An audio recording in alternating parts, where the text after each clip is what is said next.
A very good morning, dear children. I, Seema Sharma, welcome you all to my second lecture on the topic Meadow Surprises. In my last video, I had discussed with you all the first three stanzas of the poem, and now we will be moving ahead and we'll be seeing what else the poet has to say about the meadows.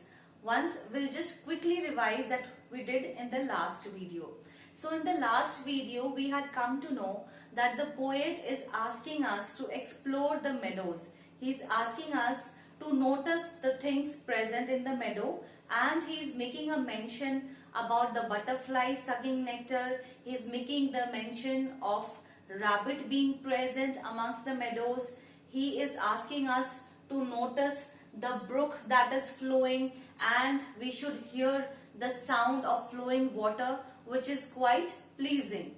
So let's see now what else the poet wants to tell us. A dandelion whose fuzzy head was golden days ago has turned to airy parachutes that flutter when you blow. Explore the meadow houses, the burrows in the ground, a nest beneath tall trees, and ants' amazing mound. Oh, meadows have surprises. You may discover these yourself if you look and listen well. A dandelion. What is a dandelion? If you notice this picture, these 1, 2, 3, these three things which I have made are examples of dandelions. These are found in the grass, and on becoming dry, what happens? There's a cotton-like structure present on the top of it, and that cotton-like structure blows because of the air, because it is very, very light. And you must be knowing that parachutes also use the energy from air for its movement. So similarly, what the poet has done, he has compared these dandelions with the parachutes because they have lighter particles on the top of their head which blow easily with the air. Explore the meadow houses, the burrows in the ground.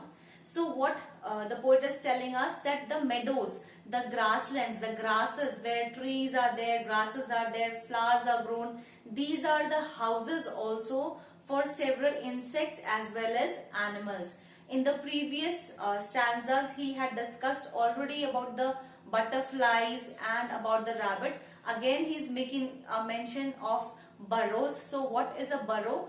Like I had said earlier also, burrow is the habitat of a rabbit, and he's saying that in that a nest beneath the tall trees. So generally we have a view that birds make their nest on the top of the trees or on the branches of the trees. But in certain cases there are some type of birds which also make their nests on the ground amongst the long grasses that is grown, where it's quite safe for them. The ants' amazing mound. So this is a mound, and you can see the ants out here. What is a mound? Mound is the place where ants live, and generally ants, the place where ants live, that place is referred as an ant hill. Now why it is referred as a hill? Because the structure of the house resembles a hill.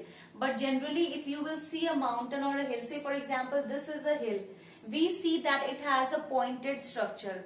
But what is a mound? Mound does not have a pointed structure, rather it has a rounded structure, just as it is made out here. So small little ant hills you must have noticed while playing in the park or on the ground, which is made up of mud.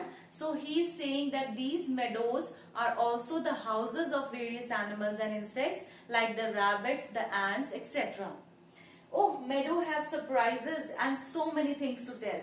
So once again the poet is highlighting the fact that when we start noticing the meadows around us carefully, then we shall notice that there are several things which are present to us in the form of a surprise, which we had hardly noticed earlier, and now when we start noticing it, it will come out just like a surprise. So this is what the poet is telling us. And he says, if you look and listen well. So what the poet is saying, why the poet is saying us to look and listen well? Because he wants us to be observant, because he wants us to be alert. Only then we will be able to notice the minute things that is happening around us.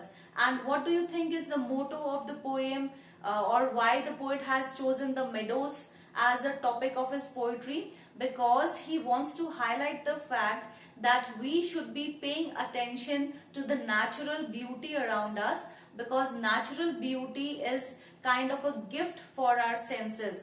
Our eyes feel very pleased when we see natural beautiful things, and even our ears find it very pleasant when we hear things that are sounds from the nature, just like the rustling water, maybe the air blowing, maybe the birds chirping.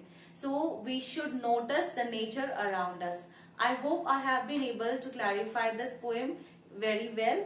And if you have any doubt, feel free to ask all your doubts. God bless you all, dear children. I hope you have enjoyed the lecture.